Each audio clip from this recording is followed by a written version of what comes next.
Hello mga kabibilabs! Nababalik na naman ang iyong ganda-gandahang babae. So sa punto nga ito, ako ay pauwi na dahil tapos na ang aking shift sa araw na ito. At oo, day off ko na. Ang pinakamasayang araw na aking buhay ay ang pag-day off. Dahil yan ang most important thing of everything! So sa punto nga na ito, mag-share na naman ang babae ng kanyang mga daily routine sa kanyang buhay. Tungkol sa mga bagay-bagay na nagpapasaya sa babae. At sa oras nga na ito, patingin-tingin lang ako dyan sa mukha ko, pero nag-iisip na ako sa mga kautangan ko dyan. At may panibagong utang na naman ang dumating kanina dahil patay gutom tayo. Oo, ang inuutang ng babae ay puro pagkain.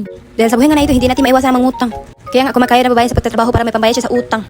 Alam ko sa inyo marami nagtatanong kung taga saan talaga ang babae at nagwa-wonder kung bakit nandito ako sa Cebu. Ako ay nanggaling pa sa ibang planeta doon sa Mindanao. Oo, ang babae ay taga Mindanao. Talanok Beauty and Bounty ay hala, ginamit pa talaga ang name tag ng Tagalanao del Norte. Pagpasensyaan nyo naman ako, pahiramin nyo muna ako sandali lang. Pinili kong mag-Cebu dahil nandito ang aking future. Dito ako dinala ng aking mga paaso, huwag kayong mag-ano-ano dyan.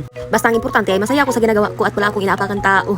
Namumuhay ng tahimik, ay maingay pala. Kahit kapatid ko naiingayan sa akin dahil kahit sana ko ilagay, sobrang ingay daw ng babae. Ay, shoutout pala sa'yo bro.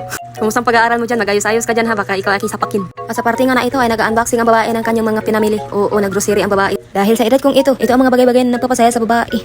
Just stay back and look at me and watch me, nene. Ay hala, papasayawin pala ang mga viewers ko. Sa dami ng sinabi ko, hindi ko nasabi sa inyo na dito pala namamahay ang babae. Sa tahanan kung saan nakatira ang diwata. Papasensyahan nyo na mga kalas, ito talaga ang kaya ng budget ng babae. Ang most important thing is may bahay ako at may nasisilungan ang babae. Kaya nga grateful ako sa lahat ng mga everything na natatanggap sa aking buhay. Kaya nagpapasalamat ako kay Lord. Sa dami ng storytelling ko, hindi ko pa natapos ang aking mga trabaho dito. At meron nga pala akong 4 na pusa at meron pang 2 dumating sa buhay ko, mga kabebelabs. At oo, sila din ang isang nagpapasaya sa buhay ng babae. At lagot naman ako dito sa Mudragon ko dahil may pusa naman dumating sa buhay ko. And most important thing, ang haplas na manananggal na hindi pwedeng mawala. Dahil mabilis lang panuhutin ang babae. At ngayon ko lang napagtanto mga kabebelabs na parang nag-general cleaning na ang babae nyo. Kung ikukumpara ang babae sa mga pusa ay naku, mas maingay pa sila kaysa sa akin. Nakikita nyo naman sa video, palaging sunod na sunod ang mga chololorts. Dahil ako nga isang alipin lang ng mga chololorts. Nandito na ako na dukot-dukot na sa kanilang mga chocolate. Yung tipong ako na ang nagpapakain, ako na ang nagbibili ng kanilang pagkain, ako pa ang walang sweldo. Ako pang tagadukot ng kanilang mga chocolate. Ay, naku naman. Ay hala girl, ginusto mo yan, panindigan mo. Ay hala, ginaslight pa ang sarili. At sa punto nga na ito ay nilinisan ko na ang aking sudan na pusit. Basta papasensyahan nyo ng aking mga voice over mga baby loves kasi hindi naman talaga ako pure na Tagalog, ako ay isang pure na Bisaya. Basta ang importante ay nakakaintindihan tayo. Nilinisan ko lang ng paulit-ulit yung sudan ko para naman malinis at lulutuin ko na yan. Ay hala, alangan naman magtitikan kayo ng pusit girl. At sa parte nga na ito ay naghahanda ng babae sa mga kasangkapan na kanya gagamitin para sa pagpiprito. Hindi man ako magaling magluto pero I'm so proud of myself that I know how to cook. Ay hala, nag-English na naman ng babae, kala mo naman talaga ay nasa Amerika.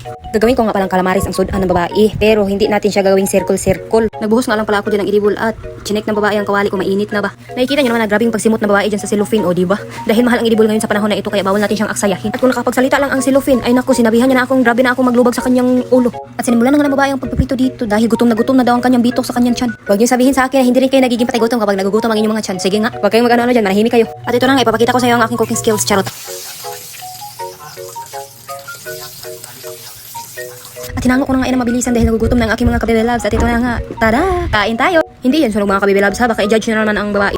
Makikita nyo talagang gutom na gutom ang babae dahil sa ginawa niya ngayong buong araw na paglilinis at pag-everything niya sa kanyang buhay. Basta ito lang masasabi ko sa inyo mga kabibelabs, cherish every moment that happens in your life. Charot!